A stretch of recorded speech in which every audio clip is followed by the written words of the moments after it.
for the critical value. Again, here we are coming to Z alpha, guys. So author has kept it as Z alpha, where alpha is a constant, and that alpha can take any value that we have in the table.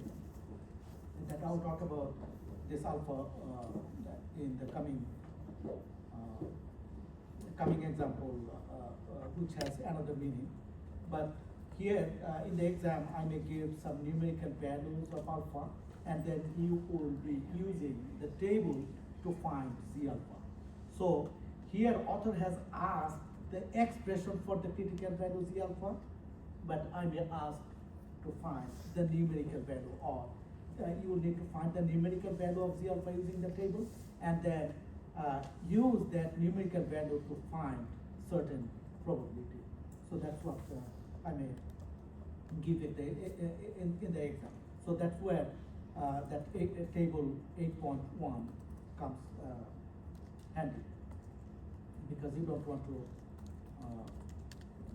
you will not be able to use computer to do that. Find the expression for critical value Z alpha, which is the argument of Q function that I mentioned already, which is the argument of Q function, which is, I'm talking about Q, Z alpha. So the argument of Q function is Z alpha. This is the Z alpha that I'm talking about. Okay? In terms of the sample mean, in terms of mu, and there is a constant C such that alpha can take any value between 0 and 1. Okay. What is this symbol, guys? What did, I don't know, I haven't heard. Yeah. This symbol,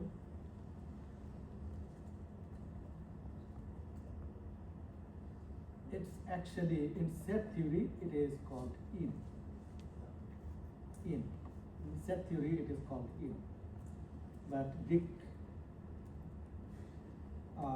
letters close to epsilon, but in set theory, it is called in.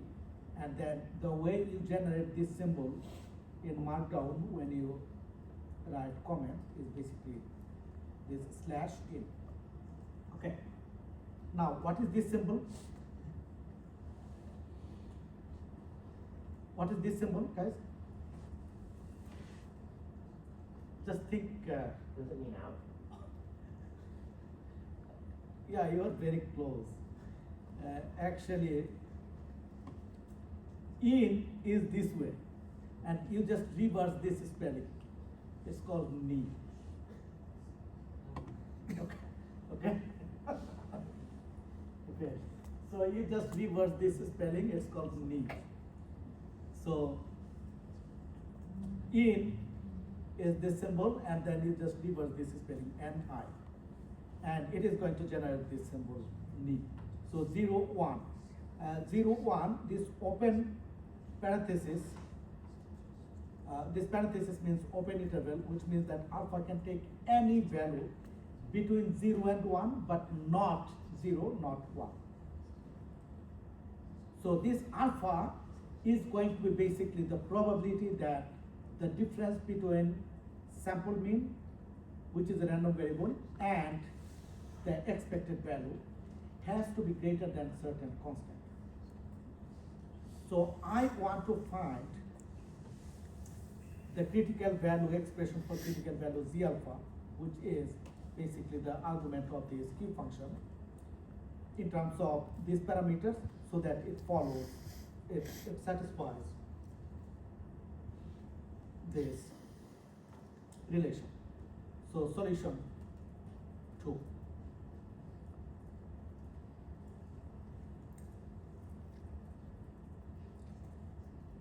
Okay. Now, given,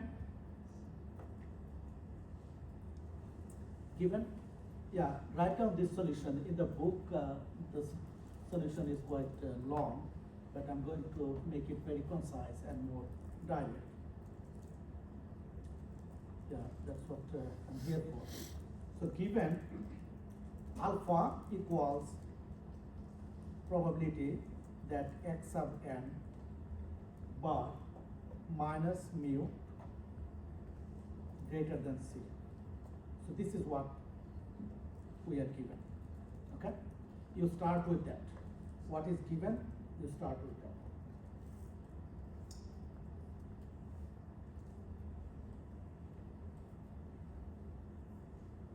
Now, what I'm going to do, I'm going to normalize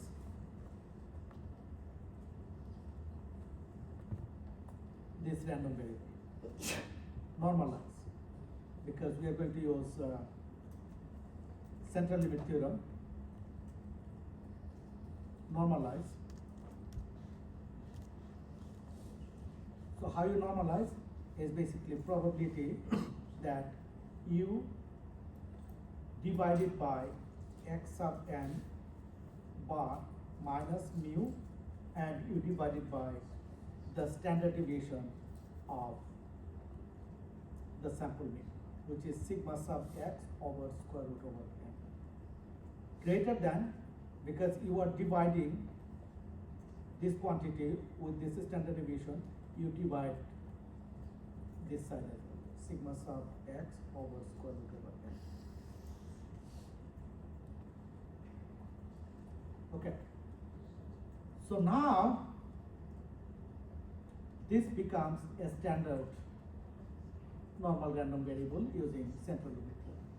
So which becomes probability that z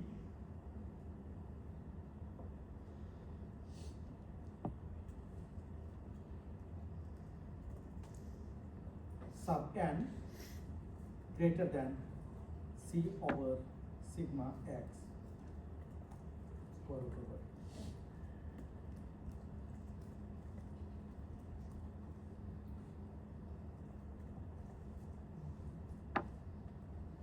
Now this is not part of the solution, guys. For standard Gaussian random variable, so let's use this color. For standard Gaussian random variable, let's say x is a standard Gaussian random variable with parameter 0 and variance mean 0 and variance 1. So we denote phi sub x. Phi x is basically, by definition, probability that x less than or equals x. Okay? This is phi sub x. Now, this is the standard cumulative distribution function, the cumulative distribution function of a random variable that follows a standard Gaussian distribution, or people also call it standard cumulative distribution function, standard CDF. And q sub x is basically the opposite of this probability. So it is probability that x greater than x. Okay. So this is standard complementary CDF. And I'm saying this, but I have this written in chapter 4. Okay. And you actually made use of these functions in the exam. So this is a standard complementary cumulative distribution function, and this is standard cumulative distribution function. Look at the difference in the conditions. So here it is probability that x less than or equals x, which is very similar to CDF definition, but this is for standard Gaussian random variable. But this is x less than or equals x, and this is x strictly less than, strictly greater than x. So it is completely opposite of each other. So now, what you do, you can easily write, because this is a standard random variable now, you can easily write in terms of q, which is q c sigma x over square root of n.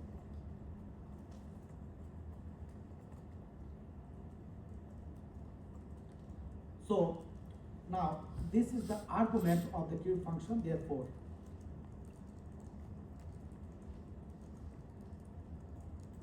the critical value z alpha is basically c over sigma sub x over square root over n. And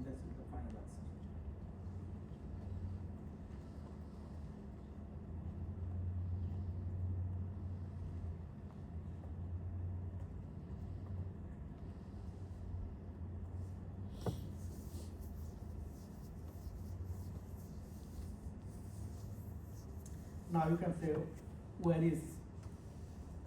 is x sub n bar here, and it is intuitively there because of the normalization.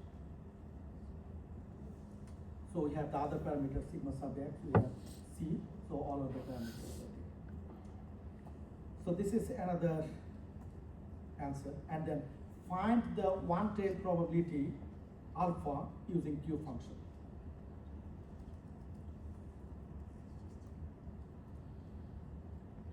So you know Z alpha, which is the argument of this Q function, how to find the one-tail probability.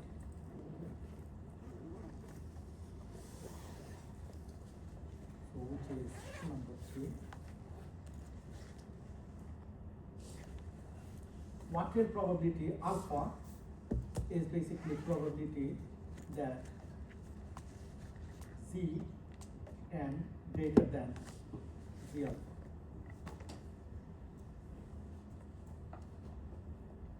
Which is basically Q Z alpha. And it is in fact the one-tail probability, which means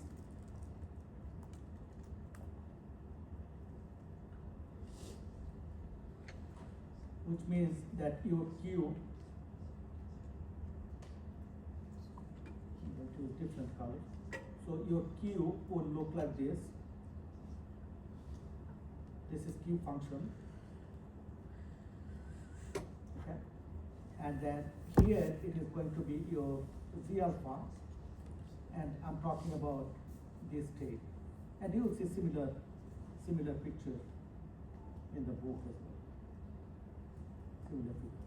So I'm talking about this probability. And this probability is basically over alpha. So alpha equals Q Z alpha. So you have the Z alpha, and it is this area that will give you the probability, so one-tail probability. So this is one-tail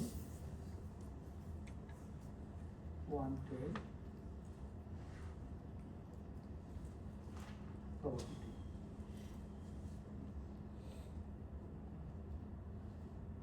Now, using one-tail probability, find the value of C. So which is 4.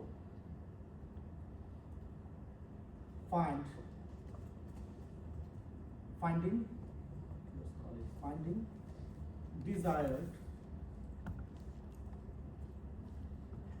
value of C. So if you are given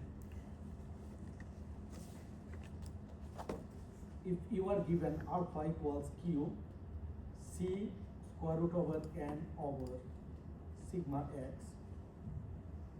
you need to find the C. So if alpha is given, so you can actually find Z alpha using the Q table. So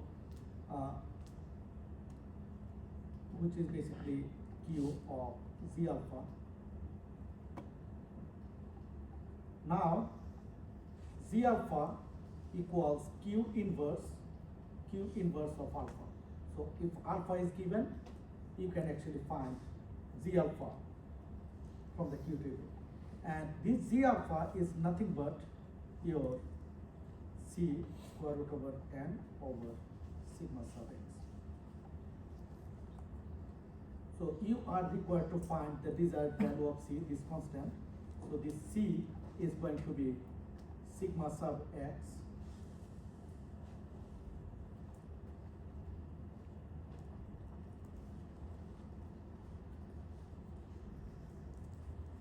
Z alpha over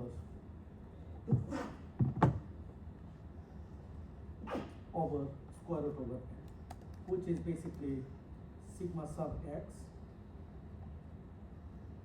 Q inverse of alpha over square root over n.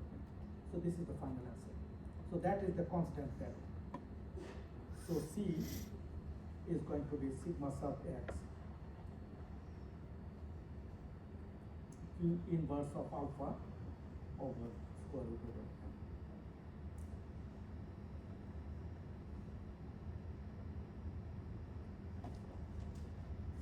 final answer for C. So once you know the derivations, once you know how to find these expressions, if I give you certain numerical values of mu, sigma, x, alpha, then you should be able to determine different parameters and determine wanted probability. With that, I am moving on to the most important topic of this chapter, which is the confidence interval.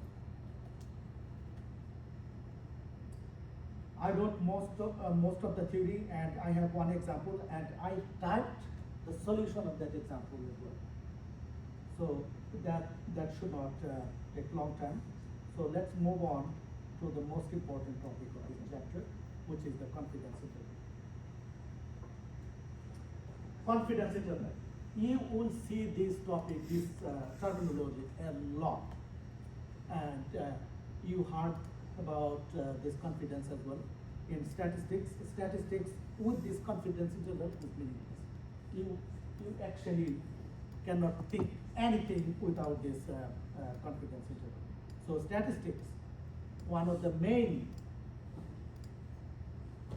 pillars of statistical inference is confidence interval. What does that mean, confidence interval?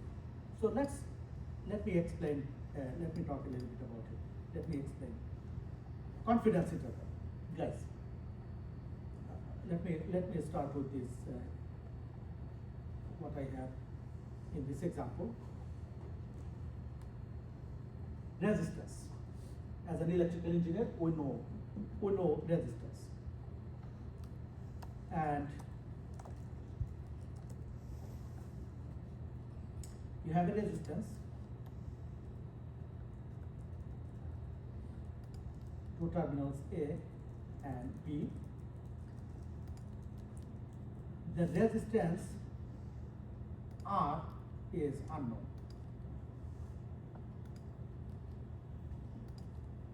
Resistance R is unknown. Now you have DMM, use DMM,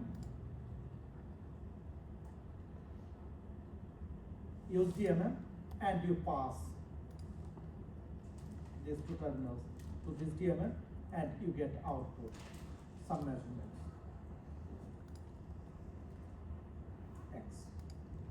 XR, depending on how many measurements you get. So you keep taking measurements, so you get the measurements, raw data, measurements. You do not know the true value of this resistance. You absolutely have no idea about true value of the resistance. All what you know is through DMM, the measurement, the raw data of this resistance. And this raw data, if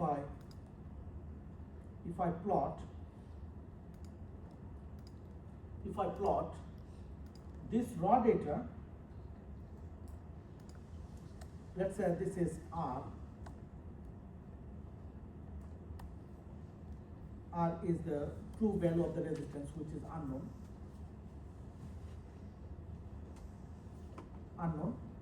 Now, this raw data you can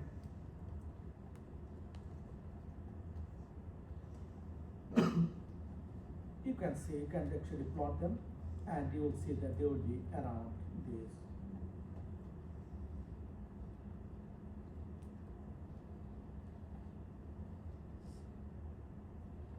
You can take as many measurements as possible. So you take these measurements.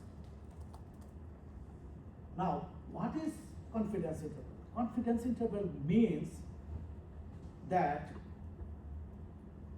how confident I am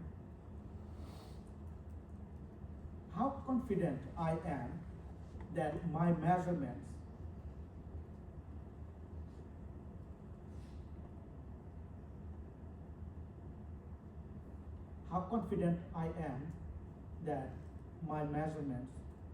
would be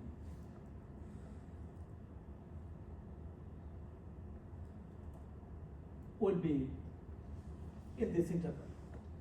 So what is this interval? This interval has upper bound,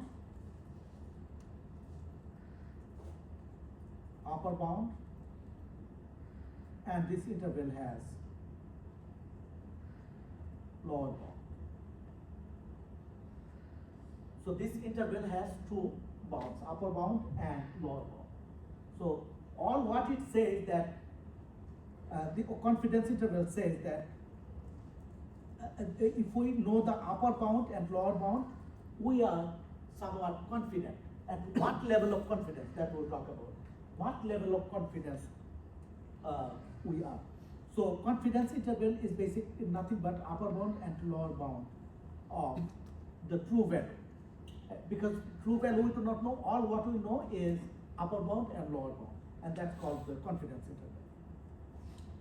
The level of confidence, I am 90% confident that my true value will be in this bound, or 95%, or 99%, or 80%, or 67%.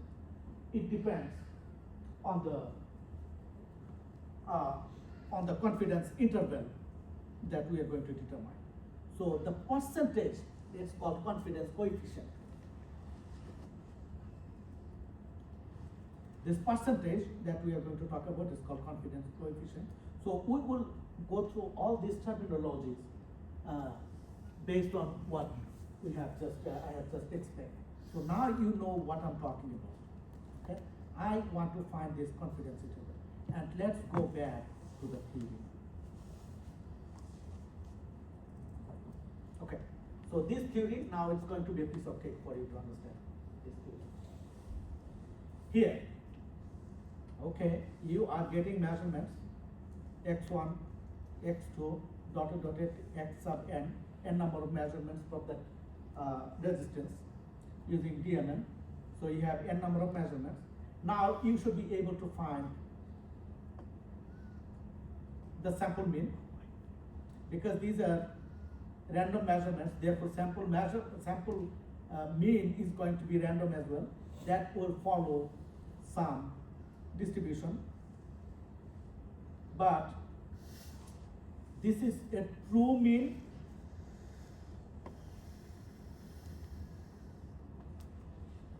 and true variance.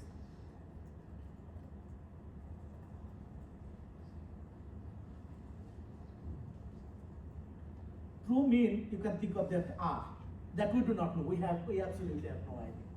Okay, so that's what we are trying to find. That's why we are trying to find the confidence interval. So because we do not know the true mean, all what we know is these measurements. Using these measurements, we are able to find the sample mean. That is known. This sample mean is known.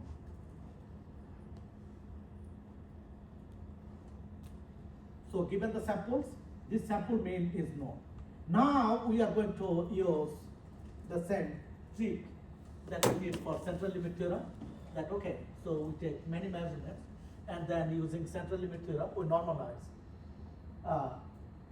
the random variables, and we are assuming that these random variables are IID random variables, independent and identically distributed random variables. So therefore, we normalize this sample mean as such. So this is the sample mean minus true mean, which is unknown. Sample mean is known given the measurement.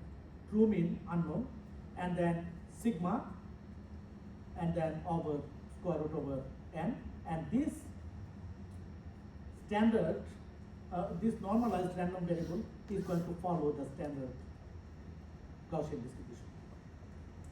So now, as n becomes large, number of measurements becomes large, the standard complementary cumulative distribution function, standard normal complementary cumulative distribution function Q, which is basically Q function, the probability of the interval. So we can actually find the probability of this interval. Okay, guys, do you recall if we have, okay, I'm just going back here. In chapter 3, in chapter 4 actually, we talked about CDF. CDF, which is CDF of random variable x taking value x, which is by definition probability that x less than or equals x. In chapter 4, we learned this. Now, in case if we want to find a less than or equals x less than or equals b, and let's keep it strictly less than a less than x less than b, then probability that a less than x less than b is going to be f sub x b minus f sub x a. That's what we learned previously. Okay? So this is what we learned already. Now, in case x is a Gaussian random variable with parameters 0 and 1, mean 0 and variance 1. In that case, this f we denote it with then probability that a less than x less than b is going to be phi b minus phi a, because it is standard normal random variable. And the other thing that we learned is that phi of minus x is simply q of x. So that is the relation between phi and q. And these are exactly the formulas that we are going to use in this expression. Now, we say that we normalized this variable, we normalized sample mean. Now it becomes a standard random variable. Now we have two lower bound and upper bound. We have lower bound and upper bound. And lower bound and upper bound, look, so this becomes phi sub z minus phi sub minus z. And phi sub z is 1 minus qz minus phi sub minus z is qz. So 1 minus qz becomes 1 minus 2qz. Do you see how I came up with? 1 minus q, phi sub z, phi z equals 1 minus qz minus phi of minus z equals qz. So now 1 minus qz becomes 1 minus 2qz. So 1 minus 2qz, now what you do, you substitute zn equals this expression, and then you manipulate a little bit, and then you come up with the expression in terms of x bar, which is the sample mean, which is known, minus z sigma over square root over n, and then less than or equals mu, and then x bar plus z sigma over n. It is basically algebraic manipulation. So now this is unknown. This we do not know what is this. All what we know is this known. This sample mean is known, okay, and this sigma we are going to define that, okay, this statistical parameter, this sigma, we said that, okay, this sigma we are going to choose certain value that our true mean has to follow, has to be in between this range. So now you have this lower bound and you have this upper bound. This is upper bound, and this is your lower bound.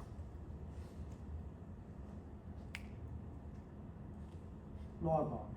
See how I came up with this upper bound and lower bound, and this is basically, you can think of the resistance measurement example. So this upper bound and lower bound. This is your true mean, mu equals r, which is true mean, and this is the upper bound, this is lower bound, and it is actually coming right here. So we have the upper bound, lower bound. Now, guys, now this upper bound and lower bound, all what is left is z. What is z? Z sigma.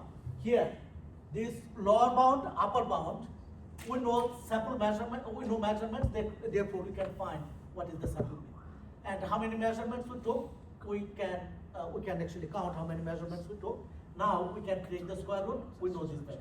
Sigma is a limit parameter, upper bound and lower bound. So we know sigma. All what is left is z. How we find z? Now that z we can actually find if we can take the inverse of qz. If we know qz, we can take the inverse of q, then we find z. All what is left is z, guys. That is the key parameter here. So how to use q function to find z. Now, here is the most confusing part. How to find this qz, guys? Let's say this part is known. This part is known, I call it alpha. I call it alpha.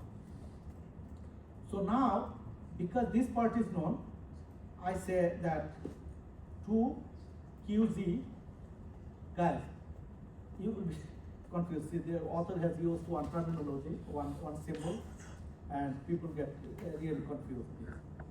So 2qz equals alpha. I said that this part is known, but we do not know what is z, and we want to find what is z. So therefore, known part is alpha. We want to find what is z. So to find z, what do we do? So qz equals alpha over 2. Okay, the value of z that gives qz equals alpha over 2 is called z alpha by 2. And z alpha by 2, please don't get confused, it's just a symbolic notation. Z alpha by 2 is simply a symbolic notation here. Z alpha by 2 is simply a symbolic notation. So what I'm saying that the value of z that gives qz equals alpha over 2 is z alpha by 2. Okay? So that's what it means.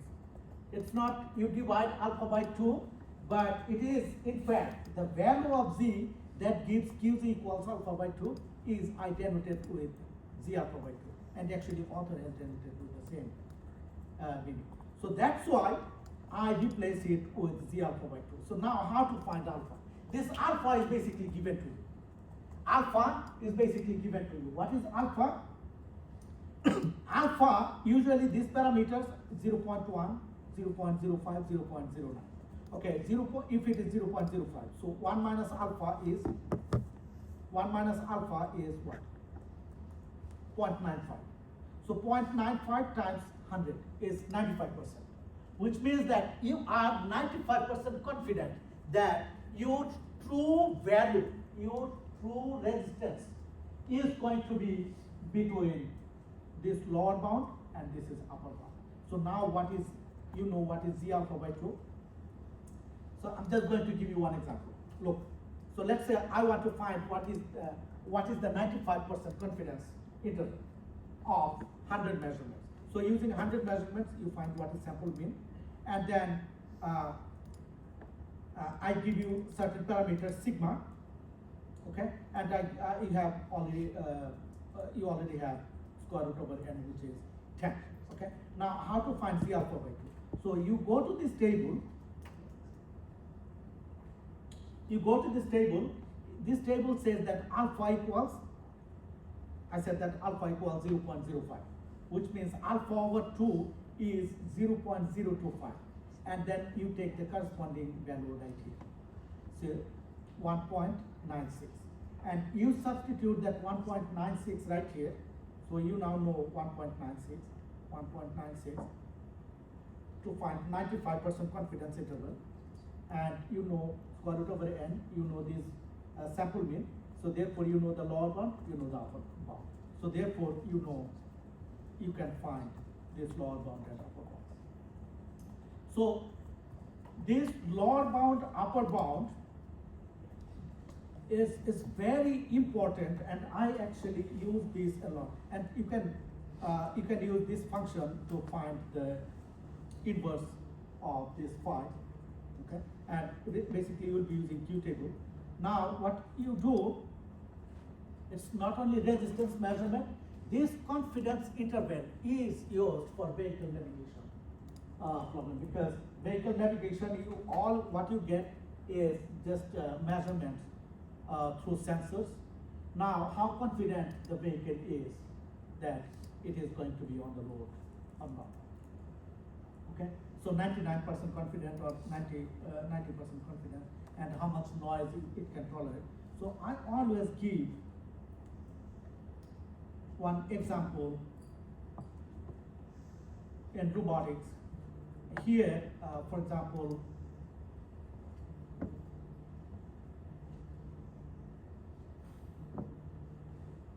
without filtering, I'm just going to give you one example. Okay, so here, look, the ideal robot and the estimated version. I'm using this confidence interval to actually plot the uncertainty it is, how uncertain the robot is.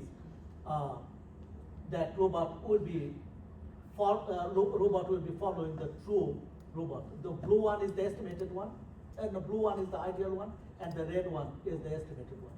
So I actually use this confidence interval to plot this ellipse, uncertainty ellipse. And as you see that as this vehicle is moving and it is actually expanding, the uncertainty is becoming more and more. And all what I did is make use of this confidence interval. So this confidence interval is very important for signal estimation, filtering. When you after you filter out the signal, then how confident you are that your estimation follows close to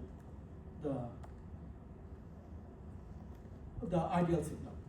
So yeah, here I did not use any filtering, so I just used the noisy measurement. Noisy measurement will actually follow, will still follow the ideal one, but as the vehicle navigates over a long period of time, the uncertainty becomes more and more. So I'm just waiting for another plot where I plotted 99.99% confidence interval.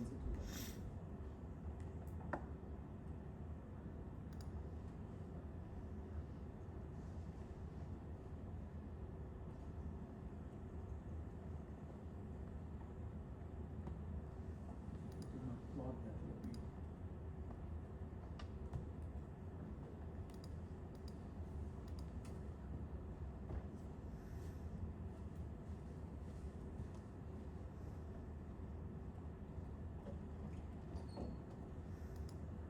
Okay, there you go.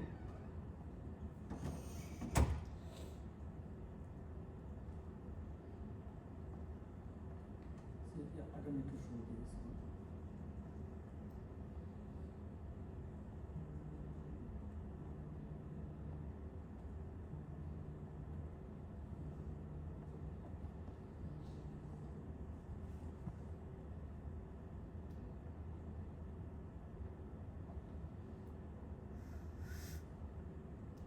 Okay. So here, look, this is exactly what I wanted to show you. That I want error of the vehicle to be 0. So, but my error is fluctuating around 0. This green lines shows, these green lines show actually the upper bound and lower bound of my confidence interval. And I did use 3 sigma just because I wanted to know what is my 99.99% confidence interval. What is my 99.99% confidence interval? That my error is going to be between this upper bound and lower bound. Okay? So that shows how important it is that I can, based on the data that I have, I can actually say that, okay, I'm 99.99% confident that my error will be between these 2 ranges. So at these 2 ranges, all what I did,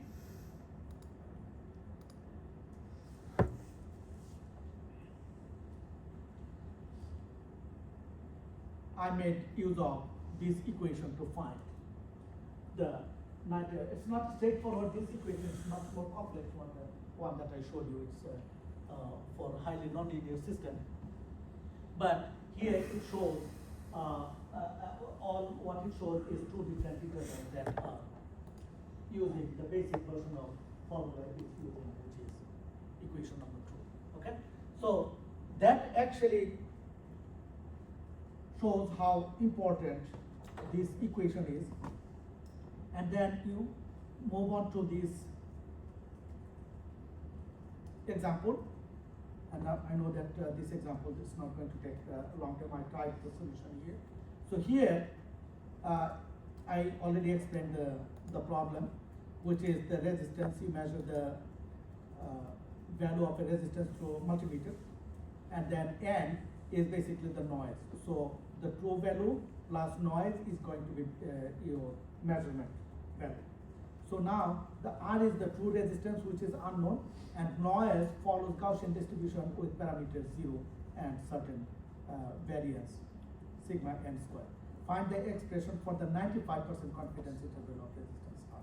So I gave you true mean mu equals R, which is unknown, given the variance, which is sigma squared equals sigma n squared, and 95% confidence interval, which is 0.95 is basically 1 minus alpha. So therefore you find alpha equals 0.05.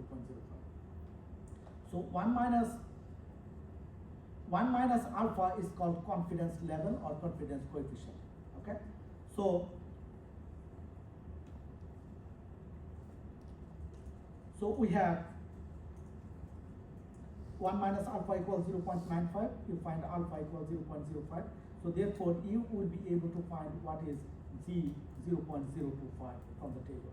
And given the parameter, if I give a numerical value of sigma, you will be able to find what is the lower limit and what is the upper limit to find the 95% confidence of your resistance measurement problem.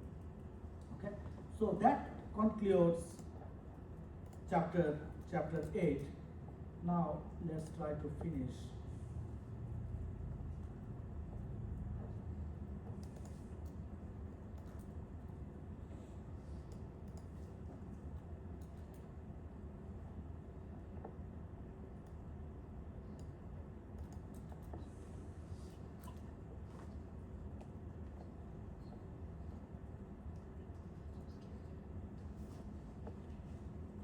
Part 3, I have posted part 3 slides, as well as I have some short notes that I have posted already on Canvas.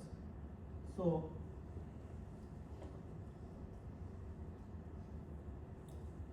yeah, part 3 I'll mainly talk about many examples from the stock market, and then the final topic that I'm getting there is the Brownian motion.